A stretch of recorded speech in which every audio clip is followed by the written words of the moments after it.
Oui, de pré-révolutionnaire. Enfin, moi, je parle de guerre civile à bas bruit depuis bien longtemps. Depuis bien longtemps, on me dit que j'ai tort.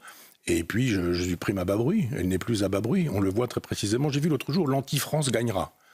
On n'a pas le droit d'utiliser le mot anti-France. C'était une banderole? Non, c'était un bombage. Ouais, et bombage. Donc, l'anti-France, c'était utilisé par Maurras. Alors, c'était pas bien. On utilisait l'expression anti-France. Et bien là, d'un seul coup, on se dit, c'est même l'anti-France qui revendique le concept d'anti-France. Et de fait, ce qu'on propose là, avec ce fameux nouveau Front populaire, c'est la France de l'anti-France. Ces gens qui nous disent la police tue. Non, la police se fait tuer, ne tue pas. Ce sont des gens qui disent, mais quand c'est interdit, c'est quand même autorisé.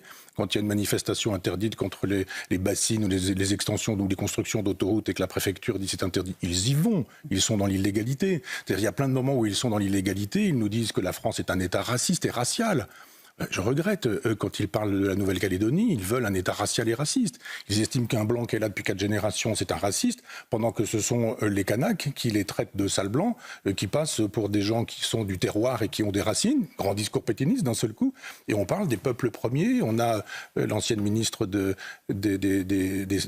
garde des Sceaux, Christiane Taubira, qui s'en vient nous parler des peuples premiers, du droit à l'enracinement et de la possibilité. On se dit, ah tiens, elle a lu Pétain, qu'est-ce qui lui arrive? Et d'un seul qu'on voit bien que ce qu'on nous propose aujourd'hui, enfin ce que cette gauche nous propose, c'est ça. C'est la France qui défend Naël en disant pauvre petit garçon, mineur, qui conduit une voiture qui ne lui appartient pas, sans permis évidemment, sans assurance. Il ne méritait pas de mourir non plus, de toute façon. Personne ne dit que c'était très bien de le tuer, personne ne dit ça. Simplement estimer qu'un policier qui effectivement fait ce qu'il fait, que ce soit un salaud et qu'immédiatement on l'envoie en prison, on se dit il y a quand même un moment, il s'est passé la même chose à Cherbourg la semaine dernière.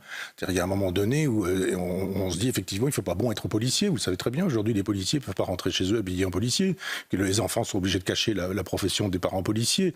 C'est inadmissible cette société-là quand même. Eh bien, ce que nous disent les gens qui sont derrière Mélenchon, c'est que la police tue, que la France est raciste, qu'il faut être dans le décolonialisme, que le métissage c'est formidable et que les sales blancs de 50 ans, le catholicisme, etc., tout ça, il faut jeter à la poubelle. Et ils sont tous là en train de nous dire du nouveau parti anticapitaliste à Glucksmann qu'ils s'entendent comme larrons en foire et que, tu sais, embrassons-nous Folleville, votez pour nous et nous aurons Mélenchon qui fait l'éloge de Robespierre, qui fait l'éloge de Castro, qui fait l'éloge de Chavez, qui fait l'éloge de la Chine, qui estimait à une époque que le Tibet, occupé depuis 1959, c'était quantité négligeable, parce qu'il parlait des bonnets pointus, etc., en se moquant des Tibétains et de leur religion. On se dit, ce sont quand même tous ces gens-là, et les gens qui nous diraient, qui veulent arriver au pouvoir, et les gens qui nous diraient qu'ils n'ont pas su, quelqu'un qui vous dit que Robespierre est son héros, il ne faut pas s'attendre à quelque chose de fantastique. Alors, Michel,